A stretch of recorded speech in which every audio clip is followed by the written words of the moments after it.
তা সত্যি। দীপঙ্করও অনেকদিন নিজের মনে ভেবেছে সে কাদের দলে।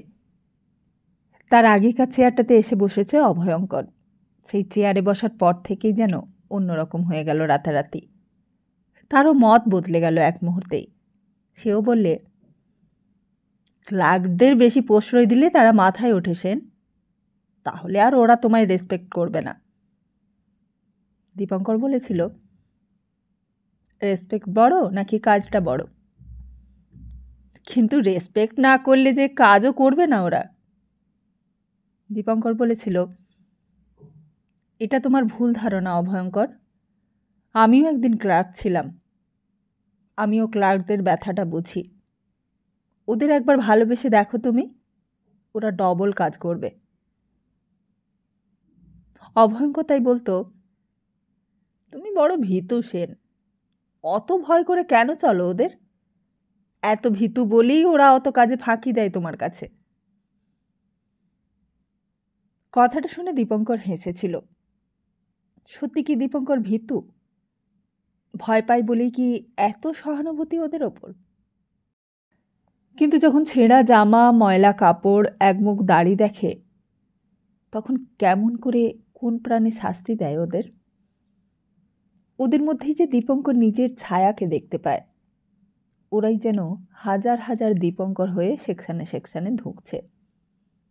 ওদের সামনে ফর্সা কোট প্যান্ট পরতেও লজ্জা হয় দীপঙ্করের। ওদের জন্য কিরণ নিজের জীবন নিয়ে ছিনিমিনি খেলছে। আর দীপঙ্কর ওদেরই একজন হয়ে আজ এই ওদের মাথায় বসে হুকুম চালাচ্ছে। নমস্কার, আমরা শুনছি বিমল মিত্রের লেখা উপন্যাস কড়ি দিয়ে কিনলামের দ্বিতীয় খণ্ড। তাহলে আসুন শুনে নিই আজকের পর্বে কি আছে। শ্রোতা বন্ধুদের জন্য আমার অনুরোধ রইল, ভালো লাগলে চ্যানেলটাকে সাবস্ক্রাইব করুন, সঙ্গে থাকুন, ভালোবাসা দিন, কমেন্ট করুন, তাতে আমারও অনেক ভালো লাগে। আপনাদের সমস্ত কমেন্ট আমি পড়ি। আর ভুল ত্রুটি নিজ গুণে ক্ষমা করবেন। অবশ্যই জানেন এত বড় উপন্যাস, কোথাও কোনো ভুল ত্রুটি থাকবেই, তাই আপনাদের কাছে ক্ষমা প্রার্থী। তাহলে আসুন শুনে নেওয়া যাক আজকের পর্ব। হাসপাতাল থেকে ঘরে ঢুকতে মধু সেলাম করে সুইং ডোরটা খুলে দাঁড়ালে। কিন্তু ঘরে ঢুকতে গিয়েই একটা চেনা মুখের সঙ্গে আটকে গেল দৃষ্টিটা। আরে কি খবর, তুমি এখানে? ছিটেও অবাক হয়ে গেছে।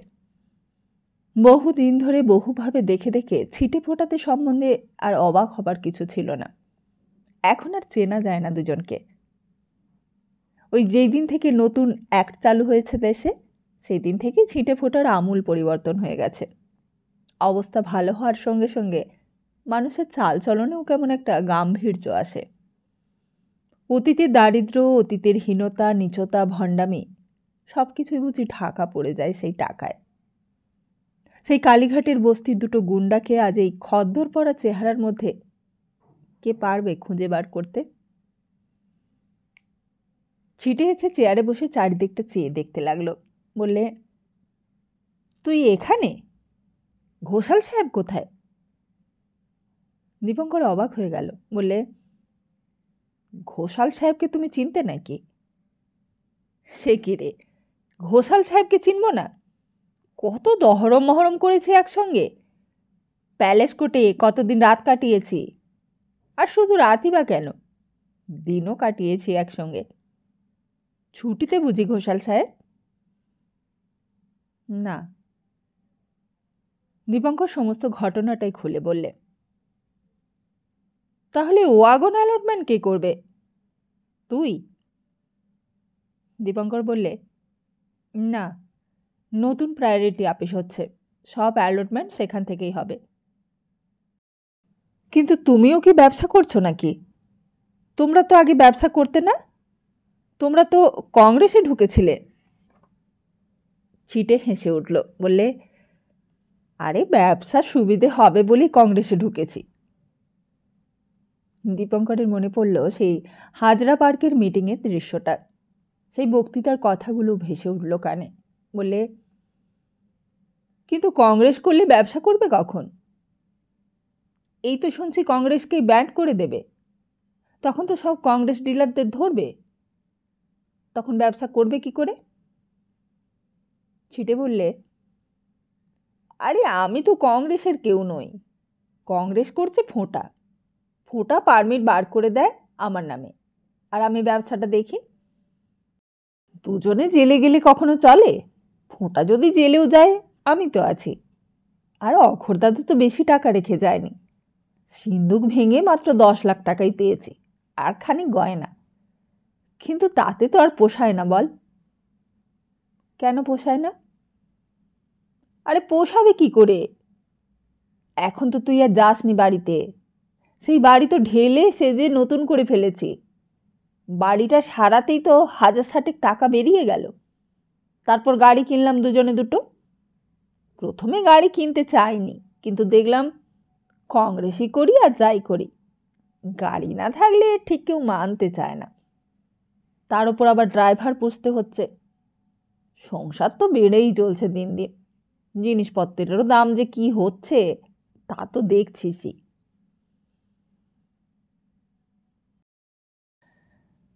1942-এর সেই বাংলাদেশ, আর শুধু বাংলাদেশ নয়, সমস্ত ভারতবর্ষ, সমস্ত পৃথিবীটাই যেন ভূমিকম্পের আঘাতে টলমল করছে। একদিন ইন্ডিয়া থেকে আয়রন ওর নিয়ে গিয়েছিল জাপানে। তখন নগদ দাম পেয়ে ব্রিটিশ গভর্নমেন্ট মাল বেচেছে তাকে।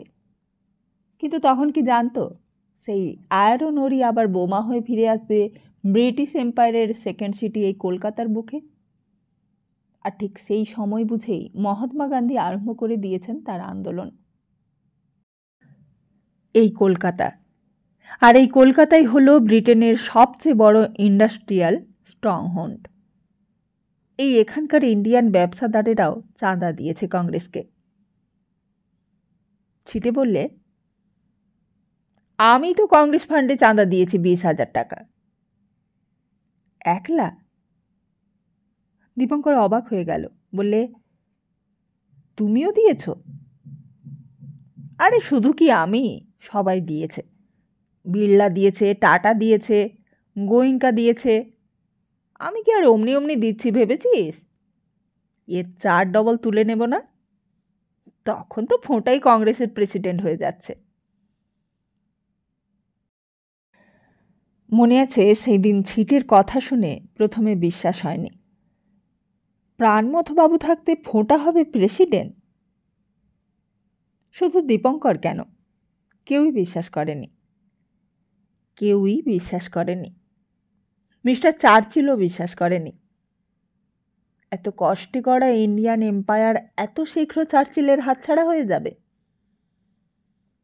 ধর্ম দিয়ে যখন ইন্ডিয়া জয় করেনি ব্রিটিশ, তখন ধর্ম আশ্রয় করে তাকে ধরে রাখতেও পারা যাবে না।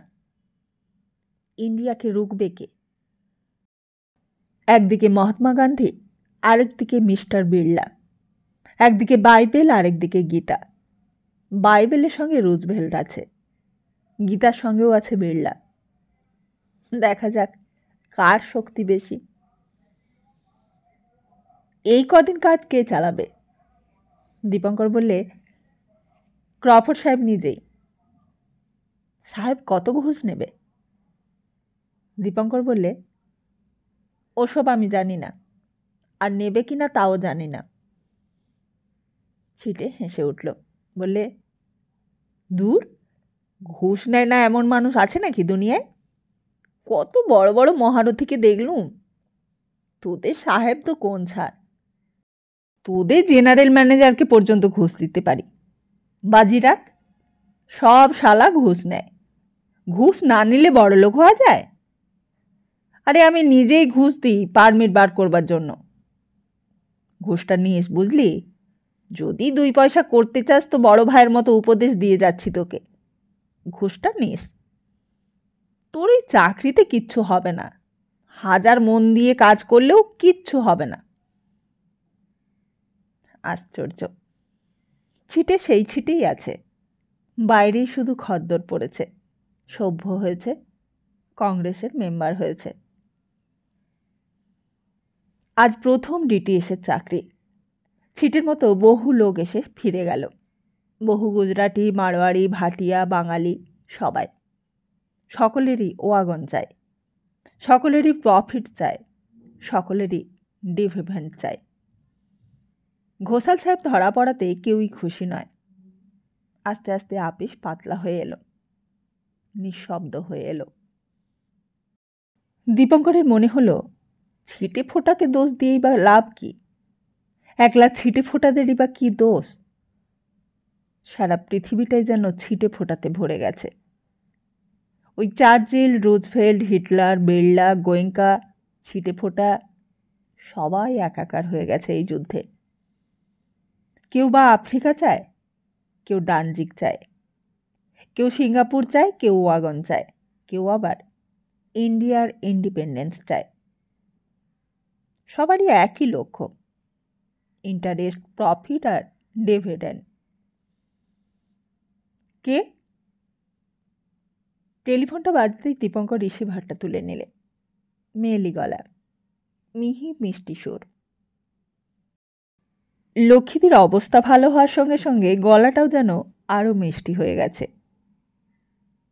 কি রে, অনেক দিন আসিসনি, কি খবর?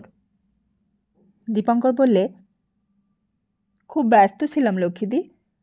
একদিন তোমাদের বাড়িতে গিয়েছিলাম, তুমি তখন ঘুমোচ্ছিলে। তোমার বাবার খবরটা দিতে গিয়েছিলুম। তুমি বোধহয় শুনেছ, বার্মা থেকে চলে আসবার সময় বোমা পড়ে জাহাজটা ডুবে গিয়েছিল। মনে হয়েছিল লক্ষ্মীদি একটু দুঃখ পাবে, কিন্তু সেসব কিছুই বললে না। শুধু বললে, শুনেছি, কিন্তু বাবার প্রপার্টি, টাকা কড়ি সেসব কোথায় গেল? তুই কি কিছু জানিস? কলকাতার ব্যাংকে বাবার কিছু টাকাও ছিল। আশ্চর্য, এই কথাটা তো দীপঙ্করের মনে আসেনি। লক্ষ্মীদি বললে, এইখানকার ব্যাংকে খোঁজ নিয়ে দেখব? দীপঙ্কর বললে, তা দেখতে পারো। আর সেখানকার প্রপার্টি যা কিছু ছিল, তা কি আর পাওয়ার কিছু আশা আছে বলতে পারিস? সেসব তো জাপানিরাই নিয়ে নেবে বোধহয় শেষকালে, না কি রে? আর এখানকার ব্যাংকের টাকা নিতে গেলেও তো সাকসেশন সার্টিফিকেট চায়। আমি আর সতী, এই দুজনেই তো পাবো। সতী কি বলছে? দীপঙ্কর বললে, সতী এখনো খবরটা জানে না। সতীকে খবরটা বলবার এখনো সময় পাইনি। লক্ষ্মীদি বললে, তাহলে তো খুব মুশকিল হলো রে। আমি যে আবার কাল দিল্লি চলে যাচ্ছি। ওই সুধাংশু প্রমোশন পেয়ে ট্রান্সফার হয়ে যাচ্ছে, সেই সঙ্গে আমরাও যাচ্ছি। সেই খবরটা বলতেই তোকে টেলিফোন করলাম। দীপঙ্কর বললে, তোমার এই বাড়িতে তাহলে কে থাকবে?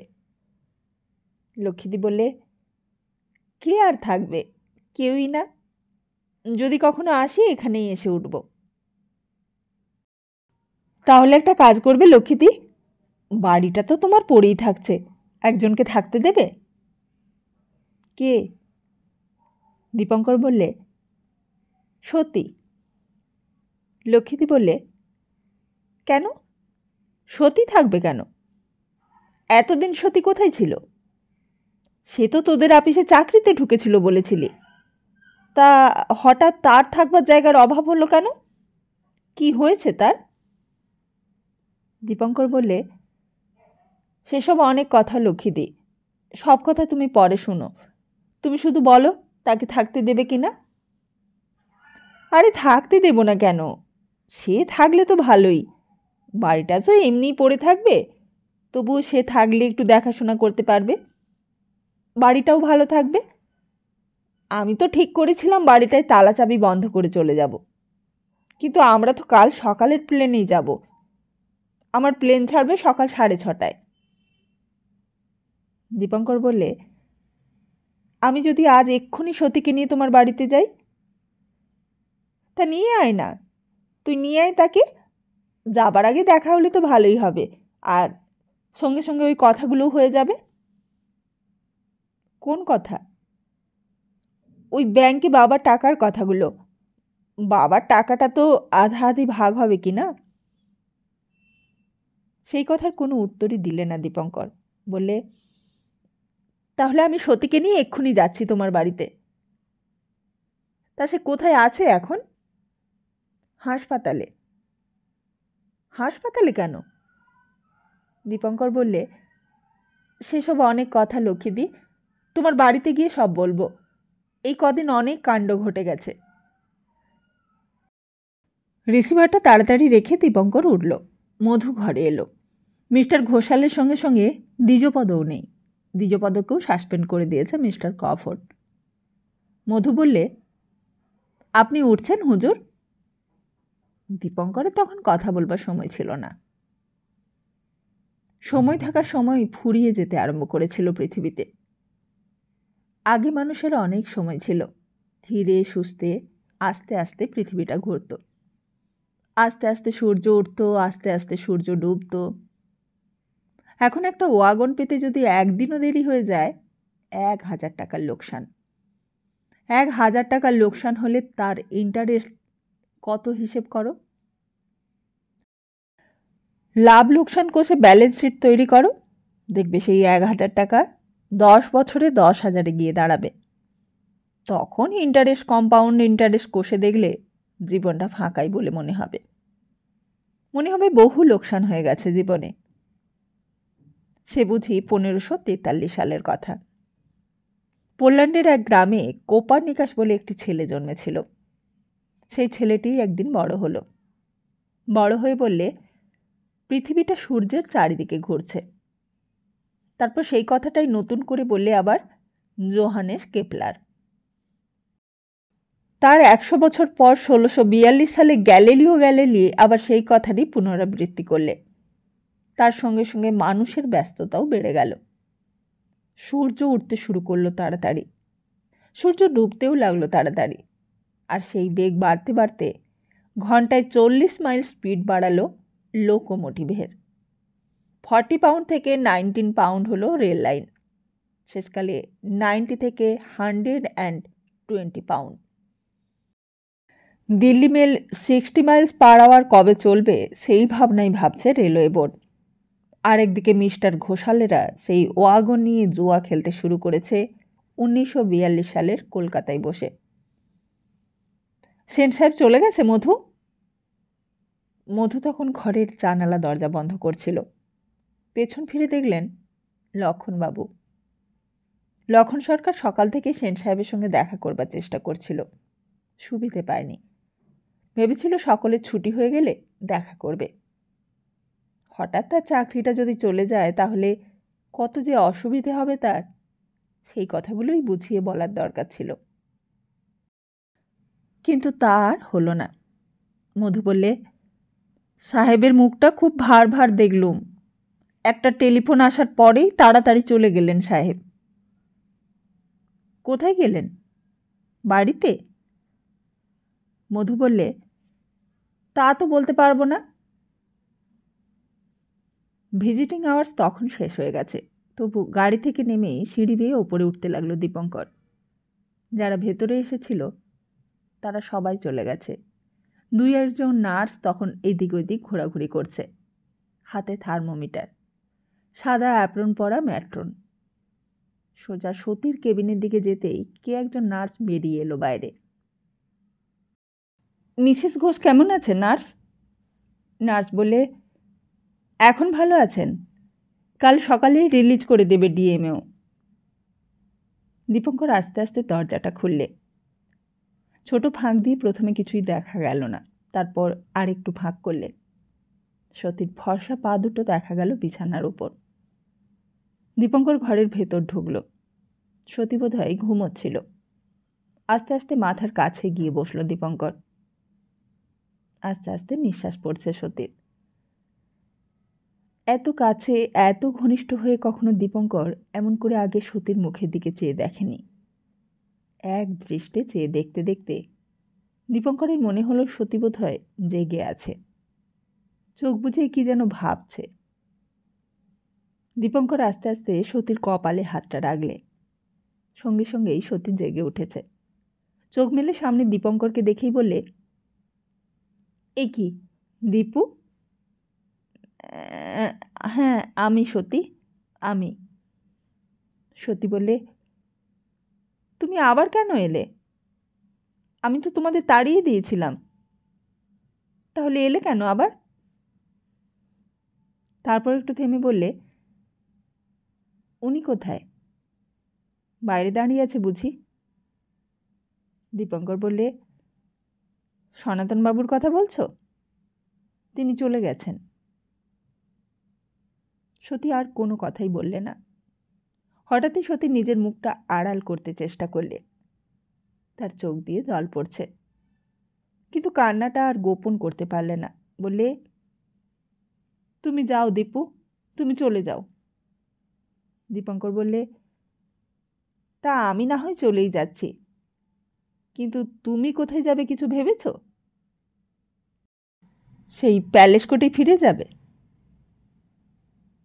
সতী বললে, আমি যেখানেই যাই, আমার কথা তোমরা নাই বা ভাবলে? আমাকে কি তোমরা শান্তিতে মরতেও দেবে না? আমি তোমাদের কি দোষ করেছি বলো তো? কেন তোমরা আমাকে একটু একলা থাকতে দিচ্ছ না? আমি মরে যাব এইটাই কি তোমরা চাও? আমি তো তোমাদের সকলকে মুক্তি দিয়েছিলুম, তোমাদের সকলের হাত থেকে মুক্তি পাওয়ার জন্যই তো আগুনে ঝাঁপ দিয়েছিলুম, কিন্তু কেন আমি মরলাম না বলতে পারো? কোথায় গেলে কি করলে মুক্তি পাবো তা বলতে পারো তুমি?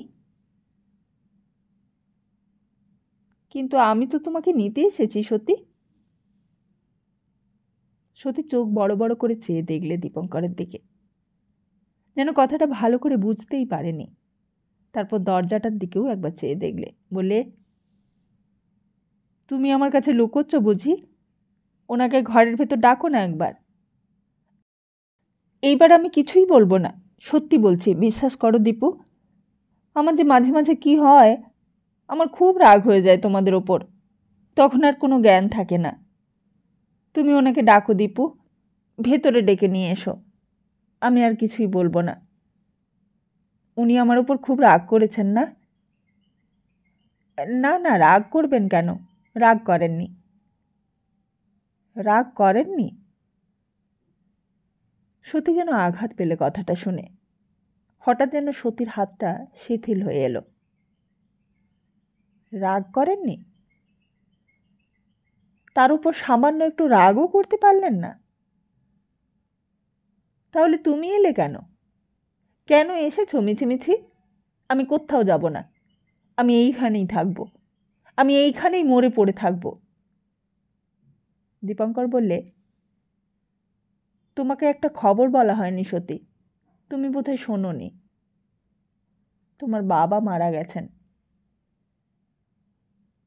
সতী হঠাৎ আবার মুখ ফিরিয়ে দেখলে দীপঙ্করের দিকে।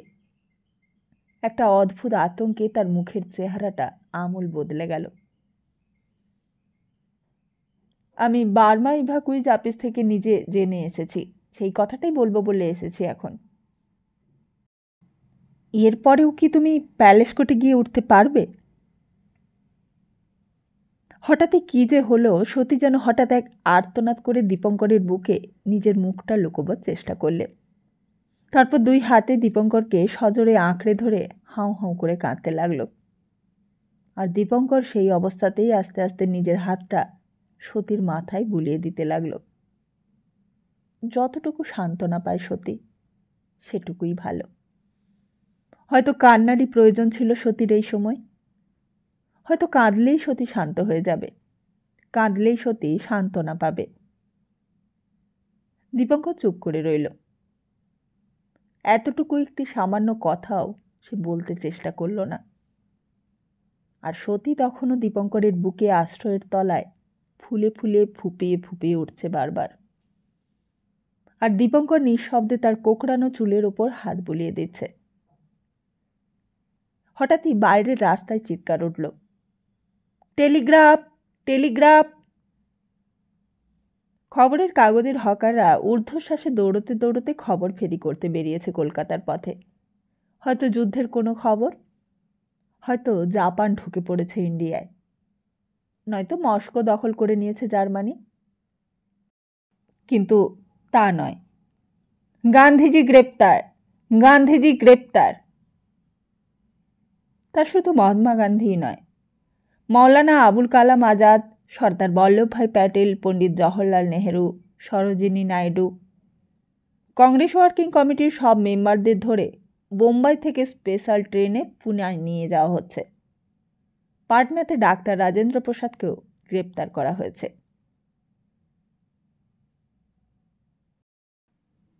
আর এইদিকে তখন প্রিয়নাথ মল্লিক রোডের বাড়িতে মামনি নিজের বিছানায় শুয়েও সেদিন শান্তি পাচ্ছিলেন না। একবার উঠে দাঁড়িয়ে বাইরের বারান্দায় এলেন, চারিদিকটা চেয়ে দেখলেন। দুপুর গড়িয়ে গেল। নিচের রান্নাবাড়ির উঠোনে তখন বাসন মাজার ঘস ঘস শব্দ হচ্ছে। এখনো ফিরে এলো না, এখনো শব্দ হলো না গাড়ির। তারপর আবার বিছানায় গিয়ে বসলেন, কিন্তু শুতে গিয়েও শুতে পারলেন না। রান্নাবাড়িতে বাতাসির মা বললে, মাগির এখন হয়েছে কি, সবে তো কলির সন্ধে, যখন বউ এসে শাশুড়ির মুখে ঝামা ঘষবে তখন শিক্ষা হবে।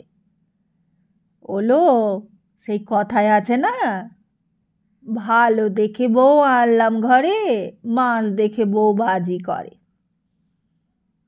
কৈলাস বললে, দাদাবাবু বৌদিমণিকে আনতেই তো গেছে বাতাসির মা, তা বুঝি জানো না? বাতাসির মা বললে, জানি রে জানি, জানতে আর কিছু বাকি থাকে না বাতাসির মার। মাগির হেনস্তা দেখব বলি তো বসে আছি এখনো এই বাড়িতে, নইলে কবে চলে যেতুম। ওপর থেকে চিৎকার এলো, হ্যাঁ রে, রান্নাঘরে অমন চেঁচাই কে রে? তোরা একটু জিরোতে দিবি না আমাকে? কথাটা কানে যেতেই সবাই চুপ করে গেল। বাতাসির মা দাঁতে দাঁত চেপে বললে, তোর বুড়ির হয়েছে কি এখন? হামান দিস্তে দিয়ে ওই বউ এসে তোর দাঁতের গোড়া ভাঙবে, তবে জিরোতে দেবে। একেবারে কেওড়াতলা শ্মশানে গিয়ে তবে জিরোবি তুই। সমস্ত বাড়িতেই এইরকম চলছিল কয়েকদিন ধরে।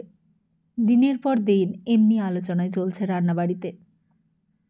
একদিন এই বাড়িরই জুলুস ছিল কত, তারা সব দেখেছে। একদিন এই বাড়ির জাঁকজমক দেখে তারা অবাক হয়ে গেছে। প্রিয়নাথ মল্লিক রোডের অন্য 10টা বাড়ির ঝি চাকরদের সঙ্গে কথা হয়েছে এ নিয়ে। তারা বলেছে, তোদের কি বাছা, তোরা মনি পেয়েছিস ভালো, তোদের চাকরি করেও সুখ। 8-5টা বাড়ির চেয়ে ঘোষ বাড়িতে মাইনে বেশি, ইজ্জতও বেশি। বছরে 2খানা কাপড়, 1খানা গামছা, তারপর তেল তক্তা পান তামাক সবই আছে। সকালবেলা জলখাবারে রুটি আখের গুড়, সন্ধে মুড়ি আর 2 গ্লাস চা 2 বেলা।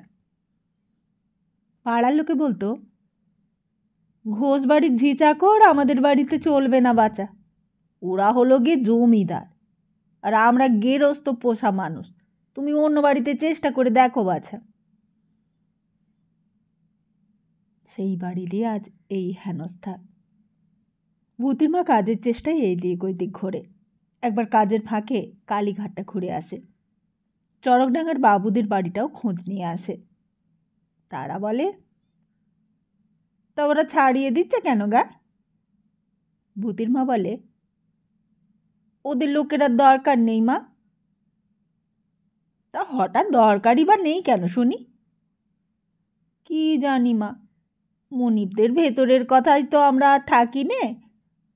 তবে শুনেছি নাকি ব্যাংকের টাকা সব চুরি হয়ে গেছে বাবুদের। ব্যাংকের টাকা চুরির কথাটা কেউই বিশ্বাস করে না, তাই আবার হয় নাকি? তারপর আসল কথাটা বেরিয়ে পড়ে। বলে, তা হ্যাঁ গা বাছা, তোমাদের বউ ফিরেছে? ভূতির মা বলে, না মা, ফেরেনি।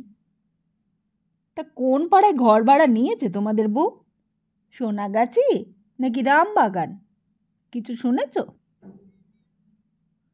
তারপর হতাশ হয়ে বলে, আর ফিরেছে, অমন শাশুড়ির কাছেও যখন ঘর করতে পারলে না, তখন আর সেই বউ ফিরেছে। তা শুধু চড়কডাঙ্গাই নয়, এই চাউলপটি লখার মাঠ সব পাড়ার লোকই জানে ঘোষ বাড়ির বউয়ের কীর্তি কারখানা। এসব পাড়ায় বনেদি বাড়ির মধ্যে আসা যাওয়া না থাকলেও পরস্পরের হাড়ির খবর পরস্পরে রাখে। আর সেই সব খবর এই ভূতির মা, বাতাসির মা এরাই বয়ে নিয়ে যায়। এই বৌদিমণির বিয়ের সময়েই সমস্ত ভবানীপুর ঝেঁটিয়ে লোক এসেছিল নেমন্তন্ন খেতে। এই বাড়ির ঐশ্বর্য তারা দেখেছে নিজের চোখে, দেখে হিংসে হয়েছে, বুকে জ্বালা হয়েছে। আর আজ এই বাড়ির পতনের খবর পেয়েও তাই তারা উল্লাসিত হয়, আনন্দ পায়। বাতাসির মা রেগে ওঠে, বলে, তা তুই কেন বললি নে? আমরা খাই ভাত আরের ভাত, তোদের কেন গালে হাত? কৈলাস বলে, ও পড়শিরা অমন বলে বাতাসির মা, পড়শির কথায় কান দিলে চলে না। ভূতির মা বলে, আমারও যেমন হয়েছে পেটের জ্বালা, কবে সরকারবাবু ছাড়িয়ে দেবে তখন হাত করে ঘুরে বেড়াবো। তা হাত করে ঘুরে বেড়ানোর দশাই বটে। বছর খানেকও কাটেনি, কলকাতার লোক পিলপিল করে সব পালিয়ে গিয়েছিল কলকাতা ছেড়ে। আবার সবাই ফিরে এসেছে। আবার রাস্তাঘাটে মানুষের ভিড়, আবার দোকানপাটে খদ্দের আনাগোনা করছে। সবে তখন খাওয়া দাওয়া চুকেছে। বাতাসির মা কলতলায় দাঁড়িয়ে কুলকুচো করছে, এমন সময় বাইরের গেটে গাড়ি এসে দাঁড়ালো। কে এলো রে কৈলাস? কৈলাস নিচেই ছিল, ডাক শুনেই দৌড়ে গেল, বললে, আমায় ডাকছেন মামনি? তোর মুখ দেখতে ডাকছি নাকি হতছাড়া? বাইরেকার গাড়ি এলো তা দেখবি তো, তোকে বলে রেখেছিলুম না? এই যে যাচ্ছি মামনি। কৈলাস চলেই যাচ্ছিল নিচে, মামনি আবার ডাকলেন। অস্থির হয়ে এতক্ষণ পায়চারি করছিলেন তিনি, একবার ঘর একবার বার। কখন যে এসে পড়ে তার ঠিক নেই। হাসপাতাল থেকে সোজা হয়তো এখানেই নিয়ে আসবে খোকা।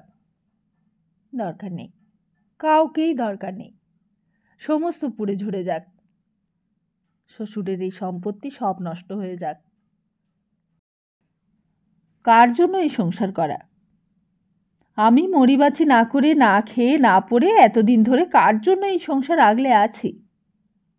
রাত্রে আমার ঘুম নেই, দিনে আমার সোয়াস্তি নেই, সব সেই মুখপুরীর জন্য। আয় শুনে যা, যদি কেউ ঢোকে এই বাড়িতে, তা তোরই একদিন কি আমারই একদিন। কৈলাস কেমন যেন থতমত খেয়ে গেল, বললে, আগে দাদাবাবু যে আজকে খায়নি এখনো। দাদাবাবু হোক আর যেই হোক, কাউকে ঢুকতে দেবে না এই বাড়িতে। আমি যদি কাউকে ঢুকতে না দিই তাহলে কার কি? যা। আগে শম্ভুও গেছে দাদাবাবুর সঙ্গে, দাদাবাবু বৌদিমণিকে নিয়ে আসবে বলেছে। চোপ রও হারামজাদা, আমার কথার ওপর কথা। এবার আর দাঁড়াবার ভরসা হলো না কৈলাসের, তরতর করে নিচে নেমে এলো। তারপর একেবারে সদর গেটের কাছে যাবার আগেই গাড়িটা ঢুকে পড়েছে ভেতরে। ইট বাঁধানো রাস্তাটার উপর গাড়িটা দাঁড়িয়েছিল। ভেতরে কে একজন সাহেব পানা লোক, অনেকটা ব্যারিস্টার বাবুর মতো দেখতে। কৈলাস কাছে যেতে সাহেব বললে, বাড়িতে কে আছে? কৈলাস বললে, আগে হুজুর, আপনি ভেতরে গাড়ি ঢুকিয়েছেন কেন? গাড়ি বাইরে নিয়ে যান, বাইরে নিয়ে যান। মিস্টার ঘোষাল এক সহজে পেছপা হবার লোক নয়। আবার জিজ্ঞেস করলে, বাড়িতে কে আছে তোমাদের? কৈলাসও কম নয়, বলে, আগে যেই থাকুক, দেখা হবে না, আপনার গাড়ি বাইরে নিয়ে যান। মিস্টার ঘোষাল বললে, মিসেস ঘোষ ভেতরে আছেন, আমি তার সঙ্গে একবার দেখা করব। কৈলাস বলে, দেখা করবার হুকুম নেই সাহেব, বাড়ির ভেতরে গাড়ি ঢোকাবার হুকুম নেই মামনির। তোমার মামনির সঙ্গে একবার দেখা হবে না? তোমার মামনিকে গিয়ে বলো না মিস্টার ঘোষাল এসেছেন, একবার দেখা করতে চান। আপনি তো ভারী বেয়াক্কেলে লোক, আমি তো হুকুমের চাকর, আমার উপর তম্বি করেন কেন? বলছি তো হুকুম নেই, এই বাড়িতে কাউকে ঢুকতে দেবার হুকুম নেই। মিস্টার ঘোষাল এইবার কি করবে বুঝতে পারলে না। বললে, বাড়িতে আর কেউ নেই? আর কে থাকবে? দাদাবাবু ছিল, তা সেই দাদাবাবুও বেরিয়ে গেছেন, বৌদিমণিকে হাসপাতাল থেকে আনতে গেছেন। আর কেউ? কোনো পুরুষ মানুষ? যে কেউ হলেই চলবে, আমার একটা জরুরি কাজ ছিল। আপনি অন্য সময় আসবেন, এখন বাইরে যান, আমি গেটটা বন্ধ করে দিই। মিস্টার ঘোষাল কি করবে বুঝতে পারলে না। তারপর বললে, ঠিক আছে, আমি পরে আসব। আজ্ঞে হ্যাঁ, তাই ভালো, পরেই আসবেন। গাড়িটা এবার ঘুরল, ঘুরে রাস্তায় গিয়ে পড়ল। সামনেই সেই বাড়িটা, যেই বাড়িটা ভাড়া নিয়েছিল ঘোষাল। বাড়ির সামনে গিয়ে দরজায় কড়া নাড়তে লাগলো জোরে জোরে। মিস্টার মিত্র আছেন? একটা চাকর বেরিয়ে এলো, বললে, বাবু তো মধুপুরে গিয়েছেন, এখনো আসেননি। মিস্টার ঘোষাল বললে, তা কবে আসবেন? আগে তা তো আমি জানি না। মিস্টার ঘোষাল বললে, এই বাড়ি আমার নামে ভাড়া নেওয়া আছে, 2 মাসের অ্যাডভান্সও দিয়ে গেছি আমি তোমার বাবুকে। আগে সেই সব বাবুই জানেন, আমি কিছুই জানি না। মা, বাবু, দাদাবাবু, দিদিমণি সবাই মধুপুরে গেছে, আমি কিছুই জানি না। তা বাড়ি যেন আর কাউকে ভাড়া না দেওয়া হয়, তুমি তোমার বাবুকে জানিয়ে দেবে। আপনি কবে থেকে আসবেন বাবু? মিস্টার ঘোষাল বললে, সে আমার সুবিধে হলেই আমি আসব, আর আমি আসি আর না আসি তাতে তোমার বাবুর কি? আমি ভাড়া দিলেই তো হলো।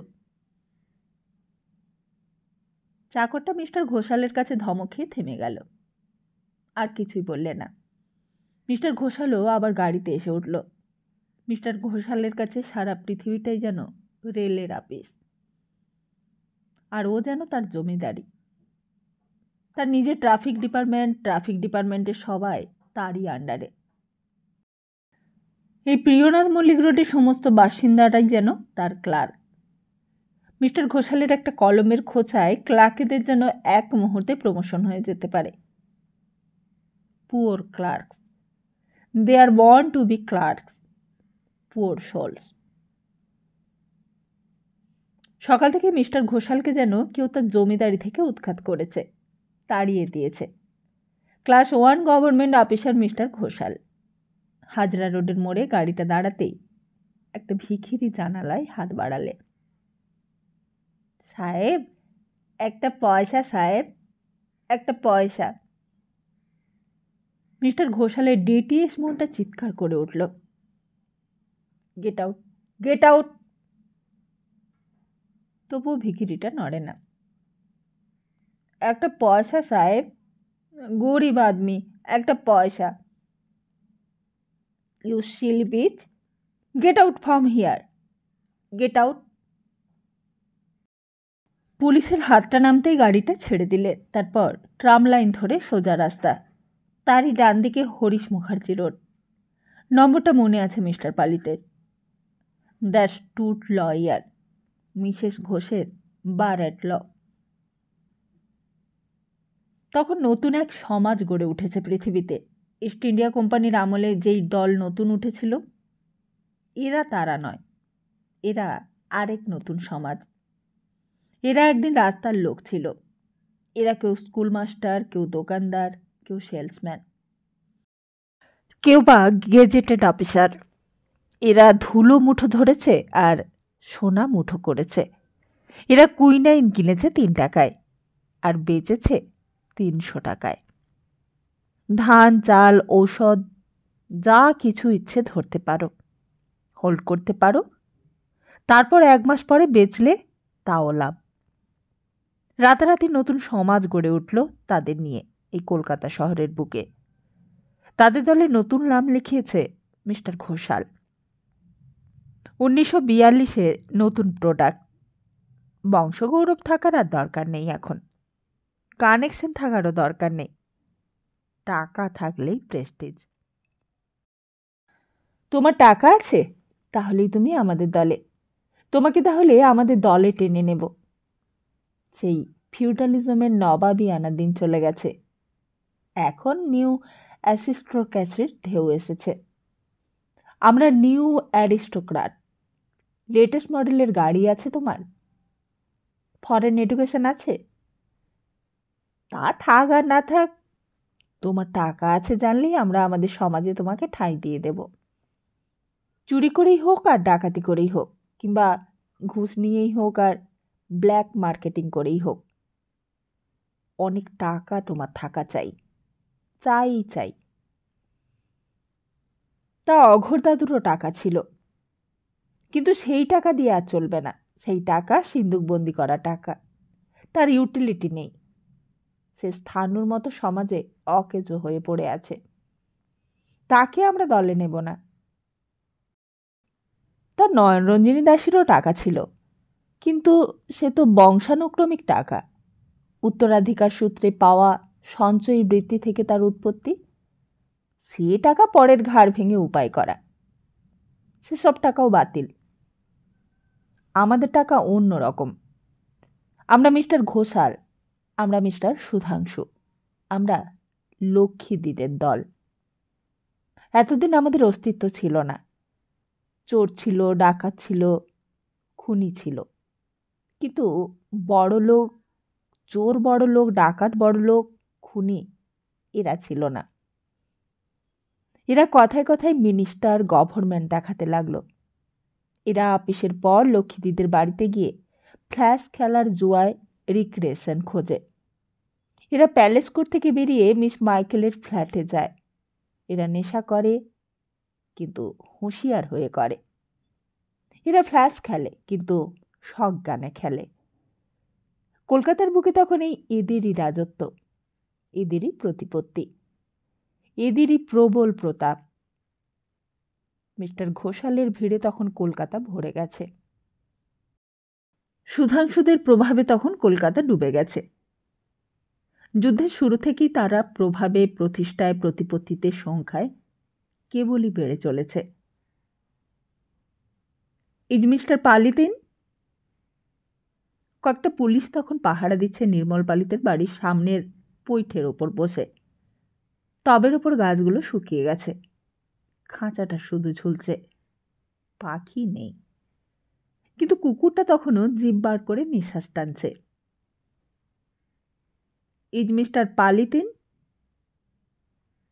তা কে আর দেবে উত্তর এই কথার?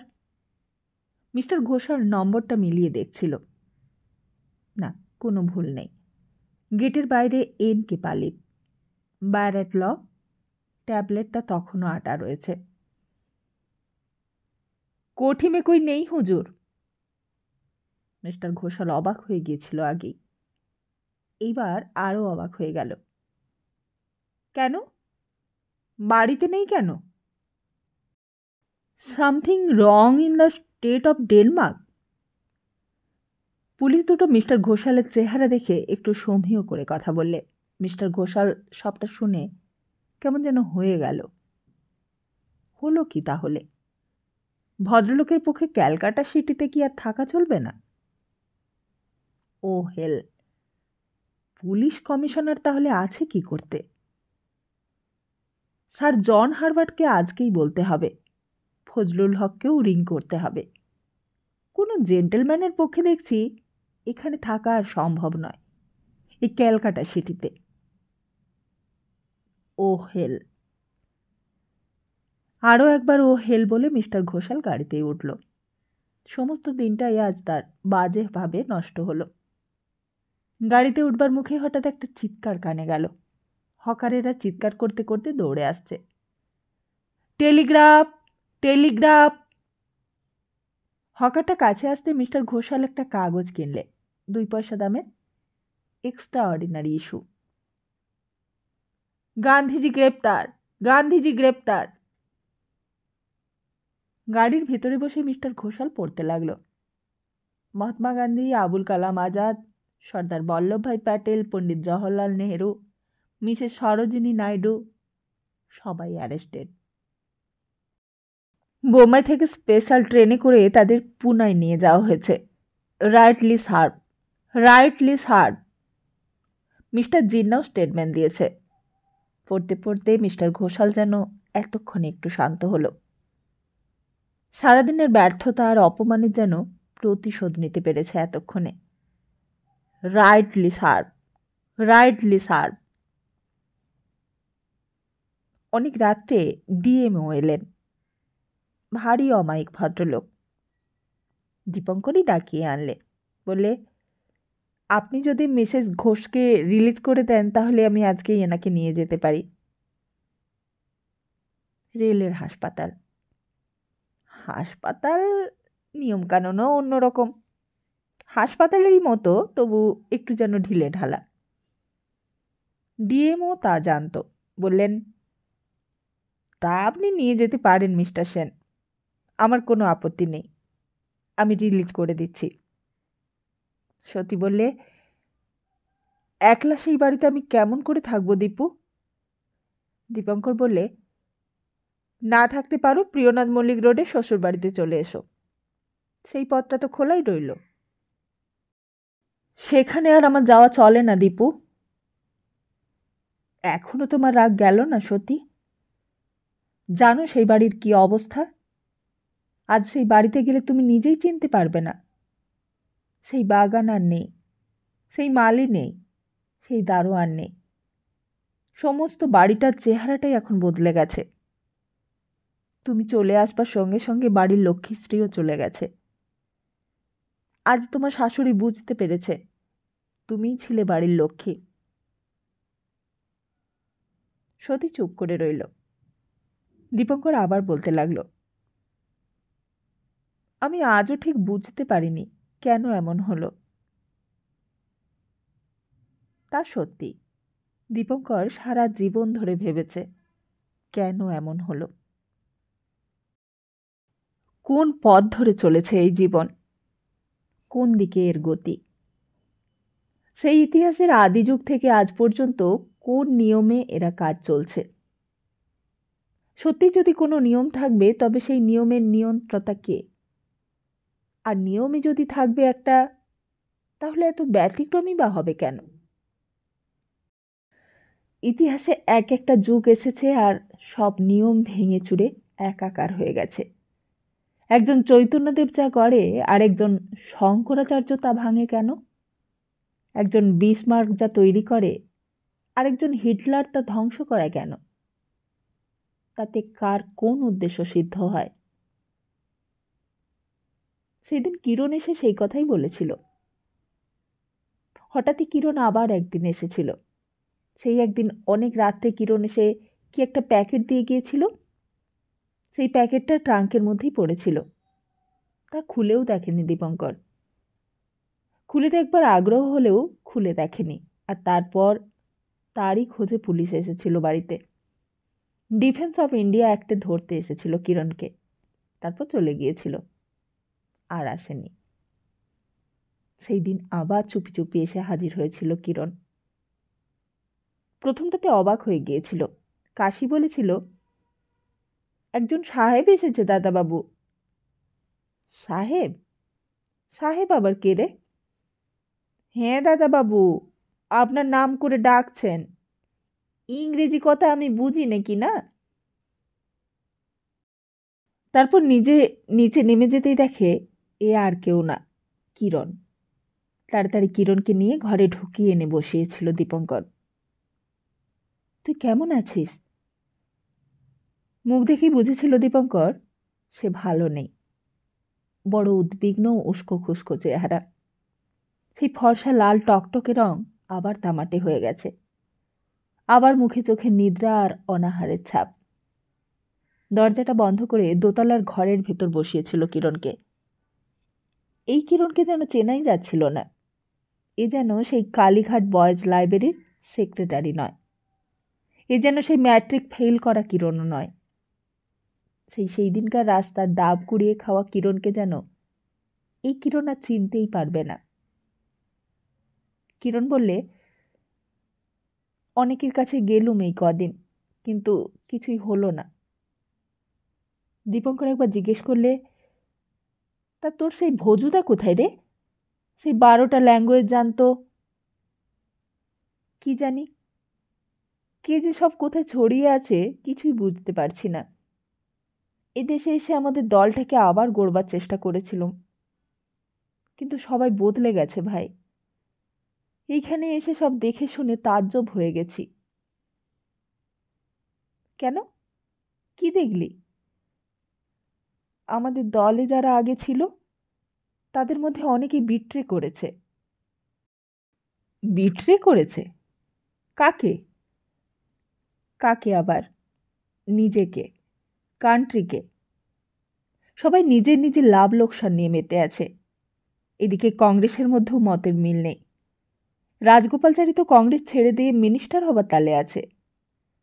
আবার কেউ কেউ এই সুযোগে ব্রিটিশ গভর্নমেন্টের সঙ্গে হাত মেলাচ্ছে। কংগ্রেসের কি কাণ্ড জানিস?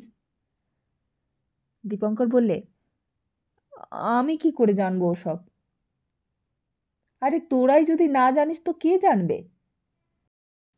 এই যে কুইট ইন্ডিয়া করছে গান্ধীজি, এটা তো 1 মাস আগেই করবার কথা ছিল। 1 মাস পিছিয়ে দিল কেন জানিস? দীপঙ্কর কোনো কথাই বললে না। কিরণ বলতে লাগলো, বিড়লার সুবিধের জন্য শেয়ার মার্কেটে সব শেয়ারের দাম পড়ে গেল, কিন্তু যেই তারিখে হবার কথা ছিল তা আর হলো না। 1 মাস পিছিয়ে গেল। শেয়ারের দাম আবার হু হু করে চড়ে গেল রাতারাতি। বিড়লা, গোয়েঙ্কা আর মহেন্দ্র কোম্পানি এই সুযোগে শেয়ারগুলো বেচে দিলে। তারপর শেয়ারের দাম কমে যেতেই তারা আবার কিনে নিলে। কংগ্রেস তো মারোয়ারিদেরই সুবিধে করে দিলে এই করে। প্রায় 300 কোটি টাকা প্রফিট হয়ে গেল 1 মাসের মধ্যে। তা কাকে আর কি বলবো? কিরণ নিজের মনেই অনেক কথা বলে গেল। জার্মানিতে যখন ছিলাম ভেবেছিলাম ইন্ডিয়ায় এখন খুব কাজ হচ্ছে, আর এটাই তো অপরচুনিটি। এই অপরচুনিটি কেউ নিলে না দেখে এত কষ্ট হচ্ছে মনে। তারপর হঠাৎ বললে, দে আমার জিনিসটা দে, আমি চলে যাই। কোথায় যাবি এত রাত্রে? কিরণ বলেছিল, রাত্রেই তো আমাদের সুবিধে রে। বড় পেছনে লেগেছে পুলিশ। এক জায়গায় বেশি দিন থাকতে দিচ্ছে না আমাকে। কোনো কাজই হচ্ছে না, শুধু শুধুই সময় নষ্ট হচ্ছে ভাই বসে বসে। তাই মনে বড় কষ্ট হচ্ছে। এতদিন এইখানে এসেছি অথচ কোনো কাজই করতে পারলুম না। জানিস সুভাষ বোস জার্মানিতে? দীপঙ্কর অবাক হয়ে গেল, বললে, সত্যি কথা? অনেকেই বলছে বটে, কিন্তু বিশ্বাস করিনি। একটা খাঁটি মানুষ দেখলাম, একেবারে পাগল। আমার সঙ্গে দেখা হয়েছিল 1 ঘন্টার জন্য। সুভাষ বসই তো আমার এখানে আসবার সব ব্যবস্থা করে দিলেন। হিটলারও খুব সাহায্য করবে বলেছে। শেষে যদি হিটলার কিছু না করে তো অন্য কারো সাহায্য নিতে হবে। জাপানে যাবারও কথা হচ্ছে, দেখা যাক। তাই তো বলছিলুম, এই অপরচুনিটিটা কেউ নিল না দেখে খুবই দুঃখ হচ্ছে ভাই। কিরণের কথাগুলো শুনে দীপঙ্করের মনে হচ্ছিল কিরণের মনের ভেতরটা যেন কিছু করবার জন্য ছটফট করছে। যা হোক একটা কিছু করতেই হবে। এই সময় জেলে গিয়ে কিছু লাভ হবে না। জেলে গিয়ে নাম কেনা ছাড়া আর কিছুই লাভ হবে না। আরে ওয়ার তো আর পৃথিবীতে রোজ রোজ হয় না। দীপঙ্করের আজও মনে আছে সেই রাতটার কথা। সেই অন্ধকার ঘরের মধ্যে বসে কিরণ যখন কথাগুলো বলছিল, মনে হচ্ছিল যেন দীপঙ্কর হেরে গেছে তার কাছে। বড় দুঃখ হয়েছিল মনে, বড় অনুতাপ হয়েছিল। কোথায় সেই বার্লিন আর কোথায় এই কলকাতা, কোথায় সেই জাপান আর কোথায় এই স্টেশন রোড। সেই কয়দিন ইন্ডিয়ার এক প্রান্ত থেকে আরেক প্রান্ত চষে বেরিয়েছে কিরণ। কতদিন খাওয়া হয়নি, কতদিন ধরা পড়ে যেতে যেতে বেঁচে গেছে, কতদিন অনাহারে অনিদ্রায় কেটেছে। কাছে টাকা নেই, পেটে ভাত নেই। আপনারা কিছু করুন, কিছু করুন আপনারা। হিটলার আমাদের সাইডে আছে, মুসোলিনিও আমাদের সাইডে আছে, টোজোও আমাদের সাইডে। এই ওয়ারে হিটলার জিতবেই, এই আমি আপনাদের বলে দিচ্ছি। আপনারা কমিউনিস্ট হন আর মুসলিম লীগই হন, কিংবা হিন্দু মহাসভার লোক হন, কিছু করুন। পার্টির কথা না ভেবে সুভাষ বোসের মতো দয়া করে দেশের কথা ভাবুন। চার্চিল থাকাতে স্বাধীনতা আপনারা পাবেন না, আমেরি থাকাতেও পাবেন না। কেউ স্বাধীনতা কাউকে দেয় না, স্বাধীনতা জোর করে কেড়ে নিতে হয়। দেখুন, আমি বেশি দূর লেখাপড়া শিখিনি, আমি ম্যাট্রিক ফেল, আমি পয়সার জন্য লেখাপড়া চালাতে পারিনি। আমার বাবা কুষ্ঠরোগে মারা গেছে, বাবার সেবা করিনি। মা এখনো খেতে পায় কিনা, বেঁচে আছে কিনা, তার কোনো খবর রাখি না। আমি বার্লিন থেকে এসেছি আপনাদের পায়ে ধরতে, আপনারা কিছু করুন। বলতে বলতে গলা বুঝে এসেছিল কিরণের। শেষকালে প্যাকেটটা নিলে। দীপঙ্কর জিজ্ঞেস করলে, এটা কি রে? কিরণ বললে, ওয়্যারলেস সেট, জার্মান গভর্নমেন্ট দিয়েছে আমাদের। এইবার যাই, আবার কবে দেখা হবে তা জানি না ভাই। দীপঙ্কর বললে, আমি তো তোর জন্য কিছুই করতে পারলুম না। কিরণ বললে, তোর দ্বারা কিছু হবে না আমি জানতুম। তুই ওই চাকরি করবি আর সংসার করবি। মানুষের জীবনে টাকা উপায় করা আর সংসার করাটা বড় জিনিস নয়, এটা তুই জেনে রাখিস। তবু তুই কিছু টাকা নে। টাকা? টাকারই তো ভীষণ দরকার রে আমাদের। দিবি টাকা? দে না, যত দিবি তত নেব। দীপঙ্কর উঠল। কিরণ বলতে লাগলো, আমি এখানে এসে সব দেখে শুনে অবাক হয়ে গেলুম ভাই। সবাই শুধু দুই হাতে টাকা লুটতে শুরু করেছে। দেশের কাজেও টাকা, ঠাকুরের মন্দির করে দিয়েও টাকা। যেন টাকা উপায়ের জন্যই সবাই বেঁচে আছে। এরকম তো আগে ছিল না ভাই। এই কবছরই যা আমি এখানে ছিলাম না, কিন্তু আগে তো আমি ছিলাম। তখন তো এমনটা ছিল না। তখন তো আমাদের লোকে চাঁদা দিয়েছে কোনো উদ্দেশ্য না নিয়ে। আমাকে গরিব দেখে কত লোক চাঁদা দিয়ে সাহায্য করেছে, কিন্তু প্রফিটের কথা তো তারা কোনোদিন ভাবেনি। এখন দেখছি জেল খাটতে গিয়েও লোকে আগে মনিটারি বেনিফিটের কথা ভাবে। টাকা দিয়ে প্যাট্রিয়টিজমের বিচার হয়। আশ্চর্য। যে সিআর দাস কংগ্রেস গড়লে আরেকজন তাকে ভাঙতে কত কষ্ট করছে। তাড়াতাড়ি বাক্সর মধ্যে হাত পুড়ে দিয়ে দীপঙ্কর যে কটা টাকা পেলে সব তুলে দিলে কিরণের হাতে। একবার গুনেও দেখলে না। কিরণও টাকাগুলো নিয়ে পকেটে পুরে ফেললে। কত টাকা, কিসের টাকা, সেও আর জিজ্ঞেস করলে না। দীপঙ্কর বললে, তোর মার জন্য ভাবিস না তুই, আমি আছি। আমি যাই। কিরণ চলেই যাচ্ছিল। সিঁড়ি দিয়ে নেমে সদর দরজা পর্যন্ত এসে একবার থমকে দাঁড়ালো। তারপর বাইরে দুই দিক একবার দেখে নিয়ে ঘাড়ের দিকে কোটের কলারটা উঁচু করে দিলে। দীপঙ্কর বললে, তোর জন্য খুব ভয় করে ভাই, একটু সাবধানে থাকিস। তারপর অন্ধকার ব্ল্যাকআউটের মধ্যে সেই দিন মিলিয়ে গিয়েছিল কিরণ। আর আসেনি। ট্যাক্সির মধ্যে সত্যিই চুপ করে বসেছিল। সার্কুলার রোড, ল্যান্সডাউন রোড পেরিয়ে হাজরা রোড। সত্যি যেন হাজরা রোডটা চিনতে পেরেছে। এই হাজরা রোডের পশ্চিম প্রান্তেই প্রিয়নাথ মল্লিক রোড। বড় ঘন হয়ে বসেছে সত্যি। বাইরে অন্ধকার, জোলো হাওয়া, মাঝে মাঝে আকাশে এরোপ্লেনের পরিক্রমা আর ট্যাক্সির ভেতর নীরব সান্নিধ্য। হঠাৎই সত্যি বললে, এটা কোন রাস্তা দীপু? হাজরা রোড না? দীপঙ্কর শুধু বললে, হ্যাঁ। হাসপাতাল থেকেই ট্যাক্সি করে নিয়েছিল। সতীর দুর্বল স্বাস্থ্য যেন এই একদিনেই আরও দুর্বল হয়ে গেছে। দীপঙ্কর নিজে হাত ধরে তুলে নিয়েছিল। বড় দুর্বল। বড় পাতলা হাত দুটো সতীর। এই কয়দিন চাকরি করে এত দুর্বল হয়ে গেছে ভাবতেই পারা যায় না। প্রথমটায় অনেকক্ষণ কোনো কথাই সতী বলেনি। বাবার মৃত্যুর খবরটা দিতেই সতী যেন শিশুর মতো কাতর হয়ে উঠেছিল। তারপর বলেছিল, ওনাকে তুমি নিজেই বাড়ি পাঠিয়ে দিলে নাকি দীপু? কাকে? প্রশ্নটা করে দীপঙ্কর বুঝতে পেরেছিল কার কথা বলছে। বলেছিল, সনাতনবাবুর কথা বলছো? তিনি হতাশ হননি। তিনি হতাশ হন না কখনো। আচ্ছা, সত্যি বলো তো দীপু, উনি অমন কেন? কীরকম? আচ্ছা, তুমিই বলো তো, একটু সাধারণ হতে পারেন না উনি? অত অসাধারণ স্বামী হলে মেয়ে মানুষের ভালো লাগে? তুমিই বলো।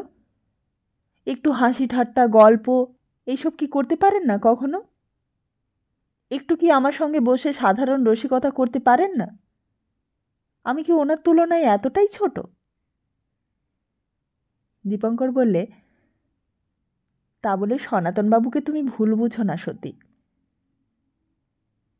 কিন্তু এত লোক তো পৃথিবীতে আছে, আর কেউই তো ওনার মতো নয়। মুখটা সব সময় গম্ভীর গম্ভীর, যেন অনেক উঁচু জগতে বাস করেন, অনেক উঁচু স্তরের মানুষ। আমার কথা ভাববারই যেন সময় নেই ওনার। দীপঙ্কর সান্ত্বনা দিয়েছিল, বলেছিল, ওটা তোমার মনের ভুল সতী। ওনাকে বাইরে থেকে দেখে বিচার করতে যেও না তুমি। কিন্তু বাইরেটাই কি মিথ্যে হলো দীপু? বাইরেটাই কি মিথ্যে বলে উড়িয়ে দিতে পারে মানুষ? তারপর সেই কথা যে টেনে সতী বলে যেতে লাগলো, আমি নিজে তো একজন সাধারণ মেয়ে মানুষ, তাই আমি একজন সাধারণ স্বামী চেয়েছিলুম। আমি তো শোকেসে সাজিয়ে রাখবার জন্য বিয়ে করিনি। আমি চেয়েছিলুম আমার স্বামীকে ভালোবাসবো, স্বামীকে নিয়ে নাড়বো চাওড়বো, তাকে নিয়ে হাসবো কাঁদবো। স্বামী হবে আমার রোজকার ব্যবহারের সামগ্রী। দীপঙ্কর বললে, তুমি জানো না সতী, তোমার স্বামী সেই সাধারণ মানুষই, অসাধারণ কিছু নয়। তোমার জন্য তারও দুঃখ হয়, তোমার জন্য তার ভাবনাও হয়, তোমার জন্য তার মন অশান্তও হয়। কিন্তু কই, আমি বকলে তিনি তো রাগ করেন না। রাগ করা তো সহজ সতী, রাগ তো সবাই করতে পারে। সেই সবাই যেটা পারে উনি কেন পারেন না? কেন উনি অন্য সকলের মতো হতে পারেন না, যেমন আর 5 জন? কেন আলাদা উনি? দীপঙ্কর এই কথার জবাব দিতে পারলে না। সতী আবার বললে, তুমিও তো একজন পুরুষ মানুষ দীপু, কেন উনি তোমার মতোও হতে পারলেন না? দীপঙ্কর বললে, আমার কথা ছেড়ে দাও সতী, আমি কেউ না। আর তারপরেই হঠাৎ হাজরা রোডটা আসতেই সতী জিজ্ঞেস করলে, এটা হাজরা রোড না? দীপঙ্কর বললে, হ্যাঁ, এই দিকেই সনাতনবাবুর বাড়ি। যাবে তুমি? সতী বললে, না, প্রার্থনা করো দীপু, যেন এ জীবনে আর কখনো ওই বাড়িতে না যেতে হয়, যেন ওনাদের মুখ আর দেখতে না হয় কখনো। গাড়িটা লান্সডাউন রোড পেরিয়ে রাসবিহারী অ্যাভিনিউতে গিয়ে পড়ল। সতী একবার দীপঙ্করের দিকে চেয়ে দেখলে, বললে, কথা বলছো না যে দীপু, কি ভাবছ? দীপঙ্কর বললে, ভাবছি আমার এক বন্ধুর কথা, তুমি তাকে চেনো। কে? কিরণ। সনাতনবাবুর মতো তাকেও কেউ চিনলে না, তাকেও বাইরে থেকে দেখে সবাই বিচার করেছে। তার বাবা তাকে চিনতে পারেনি, তার মাও তাকে চিনতে পারেনি, পাড়ার লোকেরাও কেউ চিনতে পারেনি তাকে। তোমরাও তাকে ঘেন্না করেছ, কাকাবাবুও তাকে দেখতে পারতেন না।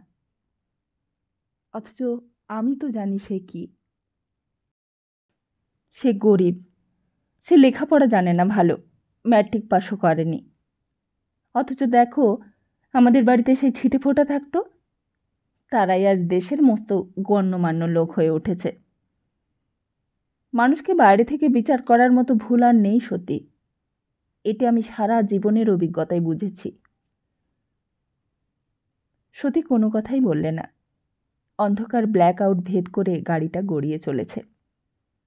গড়িয়াহাট লেভেল ক্রসিংয়ের কাছে আসতে সত্যি বললে, তার চেয়ে তোমার বাড়িতে নিয়ে চলো না আমাকে দীপু, আমি তোমার কাছেই আরামে থাকব। দীপঙ্কর কোনো প্রতিবাদই করলে না, শুধু মুখে বললে, ছি। তারপর হঠাৎ একটা বাড়ির সামনে দাঁড়াতে সত্যি অবাক হয়ে গেল। কোন বাড়িটা? এইটি নাকি? বাড়িটার বাইরে আলো নেই, ব্ল্যাক আউটের গরজে বাইরে থেকে অন্ধকার, তবু বোঝা যায় নতুন ডিজাইনের ফ্যাশনেবল বাড়ি একখানা। জানালা, দরজা, গ্রিল, পেন্টিং, এলিভেশন সবই চমৎকার। সত্যি অবাক হয়েছে দেখতে লাগলো। এত বড় বাড়ি, এত বড় বাড়ি লক্ষ্মীদির? এ কেমন করে হলো? কার টাকাই হলো? লক্ষ্মীদির এত টাকা? এত টাকা কি করে উপায় করলে লক্ষ্মীদি? লক্ষ্মীদির কিসের ব্যবসা? দীপঙ্কর বললে, নেমে এসো সতী। সতী তখনও চেয়ে চেয়ে দেখছে অবাক হয়ে, বললে, লক্ষ্মীদির এত টাকা কি করে হলো দীপু? দীপঙ্কর বললে, পরে বলবো, তুমি নেমে এসো।